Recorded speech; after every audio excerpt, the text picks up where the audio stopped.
Hi guys, my name is Meats. This is going to be a review for SH Figuarts, and we have Captain Phasma. This is from the recent movie Star Wars The Force Awakens, and I'm quite excited for this one. I got mine from Ami, and this one actually got the figure first before the mold kit. Quite interesting, and you got that shiny armor. That's supposedly made of chrome or chromium. And yeah, quite great. Here's the box art. And she does have that special blaster.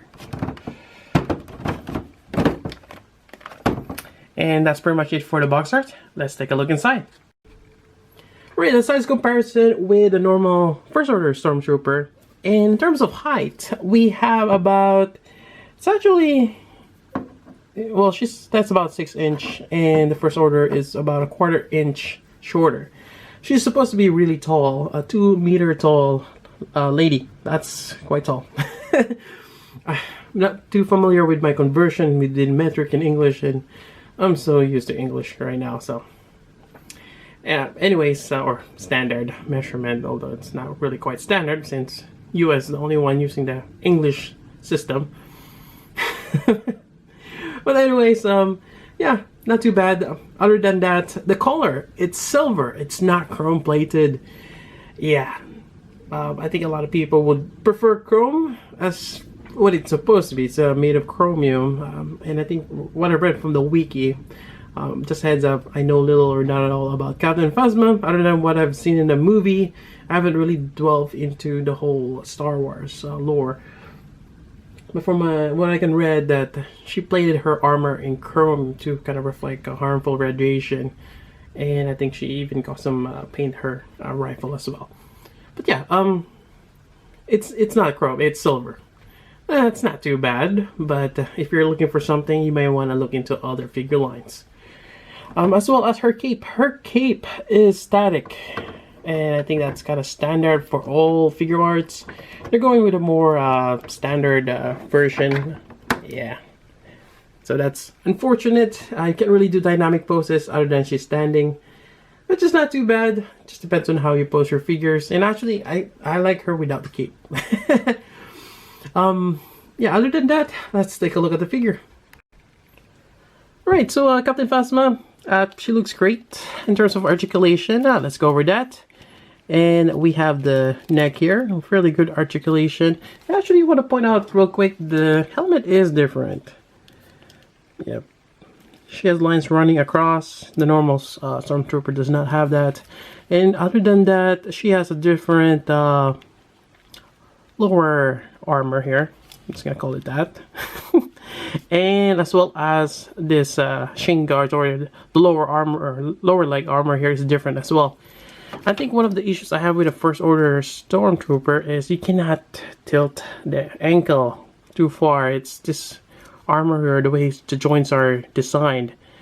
So that's one of the negatives or cons for that figure. But for her, you can actually point out down, which helps with balancing her up. Right, so actually getting back to this, so we have fairly good neck articulation. It's double jointed, and we have this cape here. It just drape over her shoulder. And you have the shoulder armor here, which you can move down for better articulation. Elbow band, wrist joint, you have the torso here. And actually, let's remove the cape. There we go. It's just a matte finish. There seems to be some kind of extra parts here. I'm not sure if that's like you can attach ammo or knives. Yeah, I'm not too sure about that. Let's just pop this back in. Now for this, it's actually a floating collar there for the shoulder. They give you the extra plate here. I guess they don't want you to put this on while you have the cape. I'm not sure if it'll rub off the paint inside, but you do have the option to take that out or just leave it on. But when it's packaged, it's separate. You got bicep swivel. I think I already covered that. You got torso movement. Not like your First Order. Really good articulation. You got the little not sure what they call our pockets, I guess. The waist that you can move up or hinge up, which is great. And I just heard something pop. And then you have the waist hinge here, which is the same as the first order. I like that because you don't see the unsightly joint or waist joint underneath. There we go. So far, I don't see any paint chipping, which is great. The knee bend, not too bad. Although I kind of wish there's a little bit more. This more in the middle. And again, you get the ankle joint and a toe joint there. So fairly good articulation. I like it.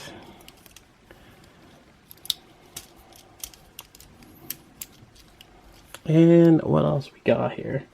So other than that, let's go over the variety of hands. Alright, for the hands, we have the closed fist. You'll have the open hands here. The molding on this is not too good, in my opinion. Could have been better, but there it is. And you have this set here, or you know, the pair for holding the rifle and supporting it. So she's always right-handed. Not that it's a bad thing, but it'd be nice if they give you a pair of everything. It's always nice to have that. And we have the Sunblast F11D blaster rifle here, customized version. It's slightly different in color. You got that. It's kind of like a metallic beige. It is different, and you know, for the most part, it is kind of like your regular rifle for the first order, but it does have that stock here. Yep. And other than that, the scope is a little different. Or actually, you know, it's the same, just painted differently. Yeah. Other than that, it's almost the same, identical one. You just have this stock here. Moving on, let's go ahead and pop out the hands here. There we go.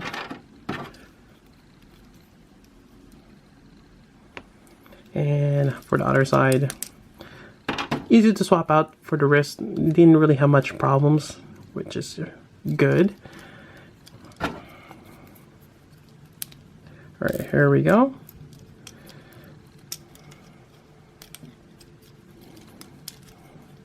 Nice blaster. Has a little, actually it kind of looks like a champagne gold to me. There we go. And if we want to have the cape, let's swap that back in. You could probably swap up the helmets.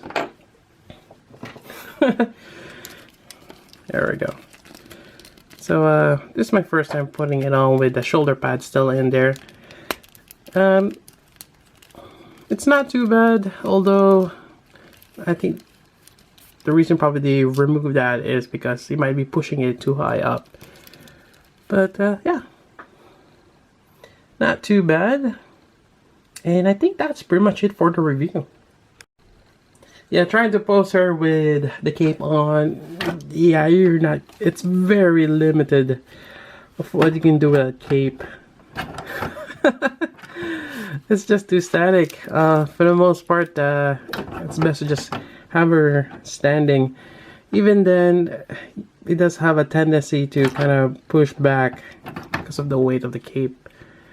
Yeah. I actually like posing her on this, where her hand, as if she's holding a flame or a fireball.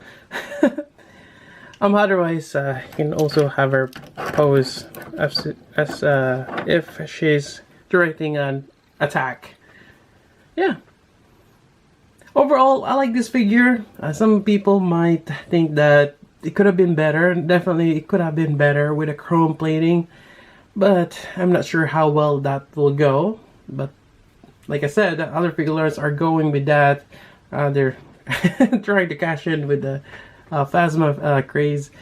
And yeah, there you go. That's pretty much it, the review for SA's Figuarts Captain Phasma. Hope you guys like it.